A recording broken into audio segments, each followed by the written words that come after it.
Russia has announced on Monday that it is suspending the crucial Black Sea grain deal, which allows grain to be exported from Ukraine to countries in Africa and the Middle East. In fact, Moscow has claimed that the deal had only benefited Ukraine and that Russian exports like wheat and fertilizer had in fact been blocked from foreign markets due to Western sanctions. The Black Sea Grain Initiative was implemented in last July by UN and Turkey, and it was an effort to curb the global food crisis which had worsened by the war in Ukraine.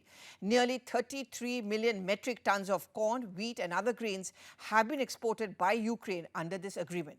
Now, as a result of Russia's decision, the prices of grains and oilseeds have risen. Prices of staple foods like bread and pasta are also expected to rise over the coming weeks.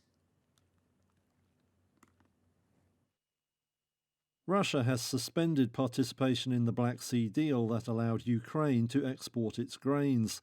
Moscow announced the move Monday. It came just hours after an alleged attack on the bridge to Crimea, but officials denied there was any connection. Kremlin spokesman Dmitry Peskov said the West had failed to implement measures intended to facilitate Russian exports. The grain deal has halted. As soon as the Russian part of the deal is fulfilled, the Russian side will resume the fulfillment of this deal without delay. The last ship carrying grain left Ukraine on Sunday. Nearly 33 million tons of corn, wheat and other grains had been exported by the country under the deal. Now Moscow's move will raise concern over global food supplies and prices. Carlos Mira is head of research for agricultural commodities at Rabobank. He says developing nations look vulnerable. So prices will go up. That will mean more food insecurity at a time when, of course, countries, especially underdeveloped countries, are struggling with debt in many cases. So we will expect food security to become an even more pressing topic in the future. The initial market reaction to the deal's demise was muted. Wheat futures rose around 3%. Traders said there was a view that the EU and other suppliers would be able to satisfy demand. But leaders remain concerned and will hope to revive the agreement. Turkish President Tayyip Erdogan said he would discuss it with Vladimir Putin at an expected meeting in August. Erdogan said he believed the Russian leader wanted the pact to continue. Okay, joining me now to give me a sense and us a sense of what this really means is Peter Zalmayev. Thank you so much, Peter, for joining us this afternoon. Peter, you think Russia is going to remain stubborn, or do you think there could be a breakthrough?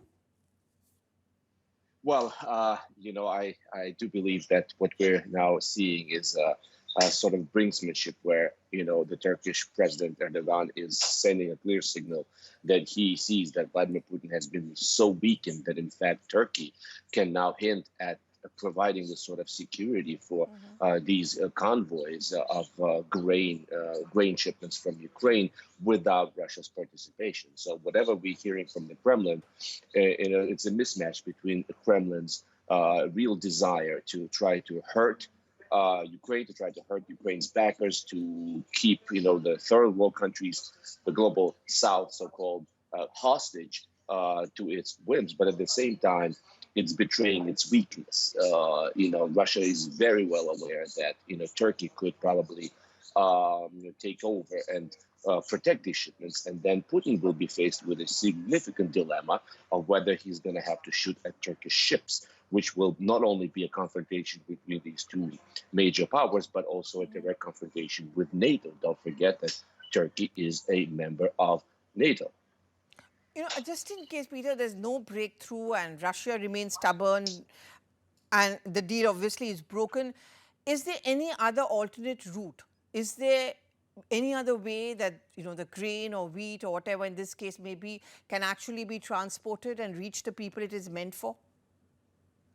Well, in fact, there is an alternative route, and it's been used throughout this war, even before this grain deal was signed early on during the war. It's obviously over land, traveling through the territory of Western Ukraine, and then on to either Romania or Poland. But you just cannot compare the sheer size of the shipments the cost and the logistical difficulty that this alternative route presents, making this grain prohibitively expensive and not really worthwhile for exports in large bulk. So unfortunately, we are where we are, with the sea route being the only feasible option of transporting it.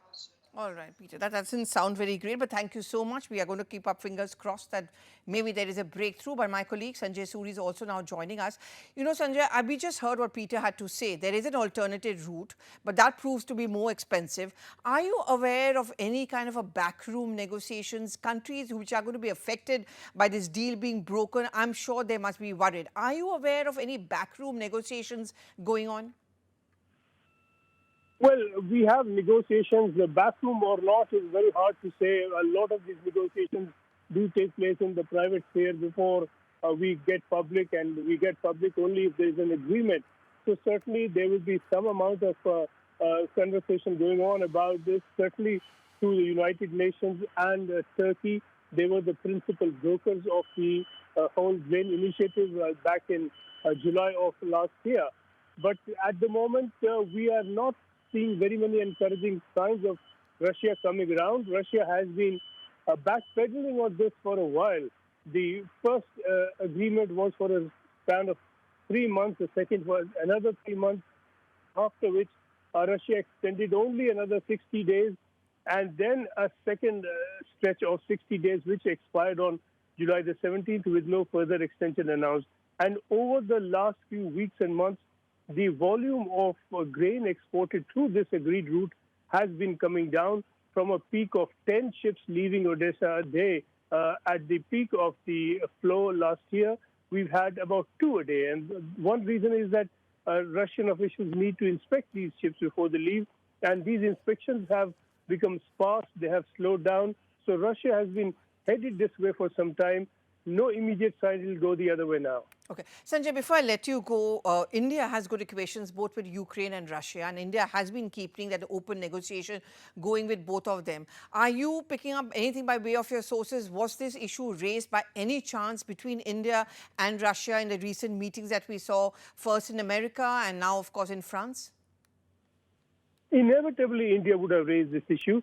India has been trying very strenuously and very consistently to come to some sort of a position where there is some movement forward. If not the final end to the war in one move, one single dramatic move, at least to make things a little less hostile and to see that certain economic initiatives do remain, and principal among them the grain initiative.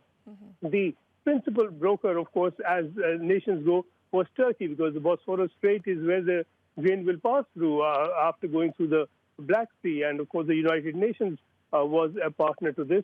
But India has been playing peacemaker.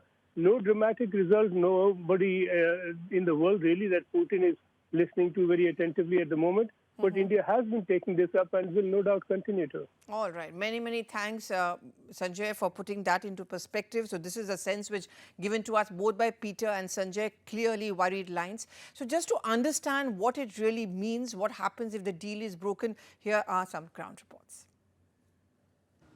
The bottom line is it's unconscionable. U.S. Secretary of State Antony Blinken blasted Russia's decision on Monday to halt participation in the year-old deal that lets Ukraine export grain through the Black Sea, calling for the pact to be restored as quickly as possible. So the result of Russia's action today, weaponizing food, using it as a tool, as a weapon in its war against Ukraine, will be to make food harder to come by in places that desperately need it. This should be restored as quickly as possible. And I hope that every country is watching this very closely. The move by Moscow came just hours after it said a, quote, terrorist attack struck a strategic bridge linking the Russian mainland to Russian-occupied Crimea. But Russian officials denied that prompted them to quit the grain deal.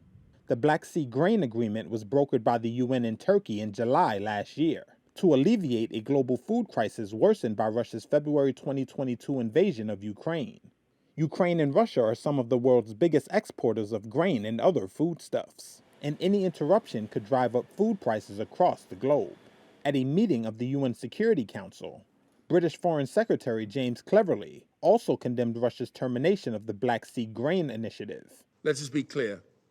Russia's actions are taking food out of the mouths of the poorest people across Africa, the Middle East, and Latin America. We cannot allow this war to go on for another 500 days. Ukraine's President Volodymyr Zelensky said he has written to Turkish President Tayyip Erdogan and UN Secretary General Antonio Guterres, calling for the continued operation of the Black Sea grain shipment deal without Russia's participation. I am so sorry to say that today Russia has refused to prolong this deal. And this is something very serious that will create a lot of troubles to many people around the world. We, from our side, we will do everything we can through our solidarity lanes in order to make available the Ukrainian grain for the people who eat from it. And I have to blame Russia for this decision, completely unjustified, weaponizing the hunger of the people. This Black Sea grain deal agreed under the auspices of Antonio Guterres is very important, especially for the most vulnerable countries, because this agreement, together with the European solidarity lanes, it is helping to make sure that the most vulnerable countries have access to the grains and to the fertilizers they need for the people, for the population. And that's why we fully support all the efforts of Antonio Guterres to make sure that the continuity of this agreement will be guaranteed.